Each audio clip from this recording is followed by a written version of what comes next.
Listen up. A Flame Legion platoon is marching against the Black Citadel. Tribune Brimstone will engage the main enemy force while we take out the rear guard. Fion, you're on the mortar. Wait till we mark targets with green smoke, then light them up. Roger that. Well, I was putting mortars on target when you were still gnawing marrow bones in the Farrar. Alexis, you're our sniper. Pick a spot where you can cover the entire battlefield. We'll call your targets, and you ventilate them. With pleasure. And if it takes me more than one shot per kill, you can cut my rations in half. All right. We do this fast, we do this right. And everybody comes home in one piece. You get me? Now, move out!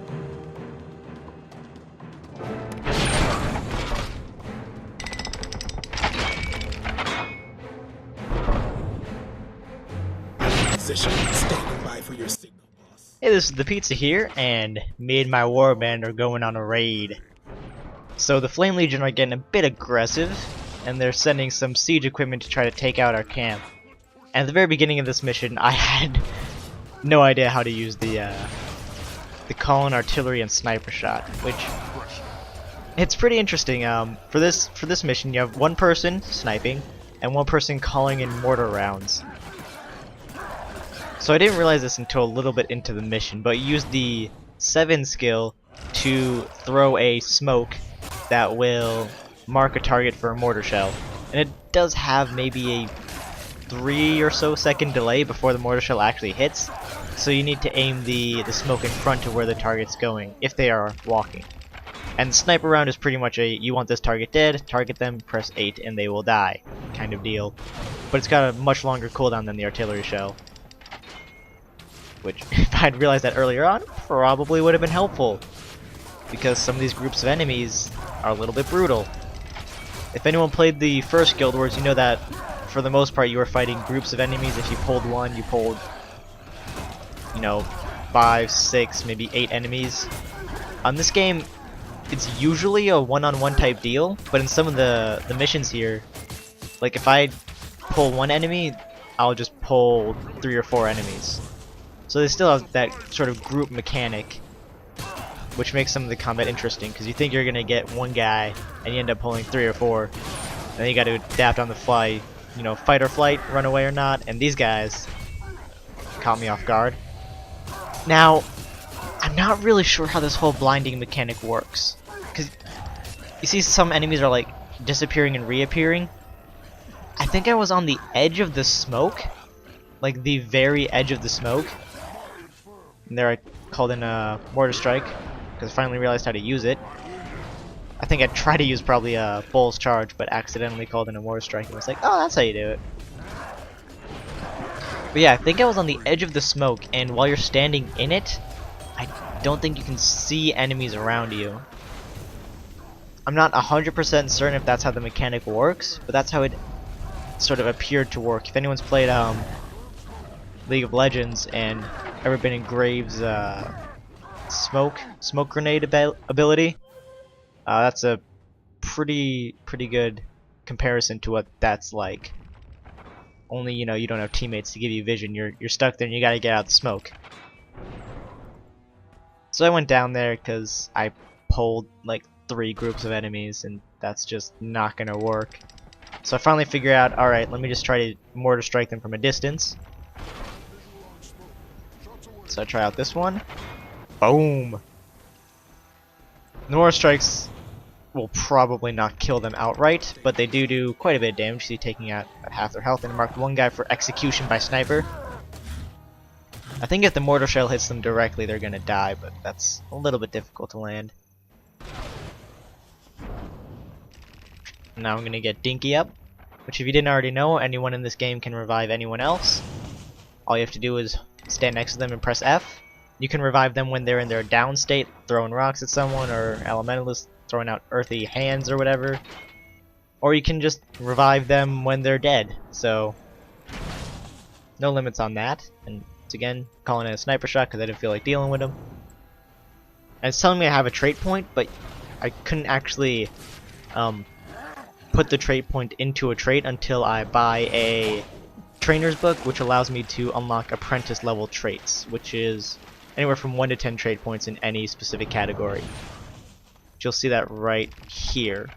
The first tier of traits, the first and second hexagons, or yeah, hexagons, those are the ones that are, oh, adept level. And you need to buy an adept book from a trainer, which you can find very close to a waypoint in any city. So another thing to mention is skill points. So you probably know how skill points are gathered. You get 1 per level, and you also get skill point challenges that are strewn throughout the world that you can complete. The thing is, the skill point challenges are actually, some of them are really difficult.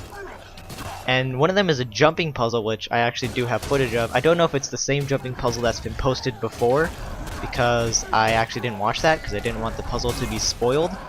So if this is the same, I apologize. I know it's been posted before, but if it's a different one, there you go. It was actually a fairly difficult puzzle to solve. We spent quite a while searching for the beginning. You have to get on top of this ruined tower around all these ghosts and separatists, which the separatists are sort of the main enemy of the Char, along with the ghosts in the level 15 to 25 zone. The Flame Legion sort of faded out a little bit in that zone, but they still have a bit of a presence. The Flame Legion are more of a threat to the main city, as they are closer to the Char homeland. I completely missed with the mortar shell there. And Dinky thought we were going into combat mode, so he just tries to engage, and ends up looking like an idiot. Good job, Dinky. And Dinky gives up. Good job. Really useful bandmate there, Dinky. I appreciate your efforts and wish you the best of luck in exile. Anyway, missing with another mortar shell. Just can't seem to land one. I called in a sniper shot on the shaman, just because I could. No one else seemed to notice that their friend dropped dead right beside him. So it's a bit of luck right there, that these guys are oblivious to what's going on around them. You know, especially what's going on just 100 feet to their left or right, or behind them. Gotta love enemy AI with the incredibly short vision range. We're almost done with this mission. Then we get a little bit of story at the end here as well. Right now I'm kind of wondering if my my decision to choose Dinky affects what class your companion is, because he's a guardian, obviously by the bubble shell and the sort of fields he lays down on the ground. So I'm wondering if you chose one of the other companions at the beginning of your character creation, if you'd have a different class, like an elementalist that follows you along, warrior.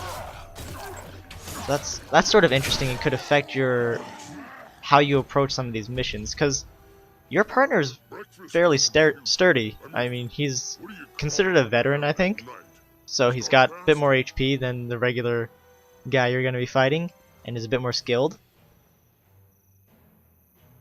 So just sort of curious how that would affect some of these missions, because hiding in his bubble helped me a lot, and if I didn't have that, I'd probably have died a lot more.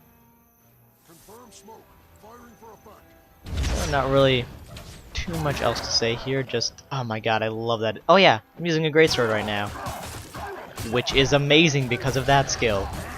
100 blades, that's what it is. 100 blades. The number 2 skill. 100 blades in the original Guild Wars was just a warrior skill that made you attack adjacent enemies with every attack, and I don't remember if you got extra attack damage or not. But in any case, in this game, it's like a full frontal AoE slashy slash with a major strike at the end if you can get to it. If you need it, really. It just does like twice as much damage as all the other strikes. And my god, is it great for clearing out groups of enemies. And swinging in with a whirlwind strike, oh, so much fun. And then if they knock you back, charge back in with the charge while your whirlwind strike's on cooldown. They try to get away, throw your freaking greatsword like a boomerang and cripple them. Oh my god, I love the greatsword. If I play a warrior, that's gonna be my preferred melee weapon, I have to guess. Dual swords was fun. I like slashing things, so axes was also pretty fun. And conversation. All clear, boss. The Flame Legion's rear guard is officially out of commission. Outstanding. This warband is tail clear, soldiers. Fall in. We're heading back to the Citadel for a hot meal. Best war band in the Legion. Hooah! Damn straight. Never let anyone tell you different. But as I was saying, weapon preference wise, I love the little slashy. So mace and hammer, I know a lot of people had fun with the big hammer, two-handed hammer. That didn't really suit me too well. I felt like I just felt so slow with it. It was so immobile. With the greatsword, you actually have a ton of mobility, which is very useful in this combat. So that'll be it for this video, and I'll see you next time.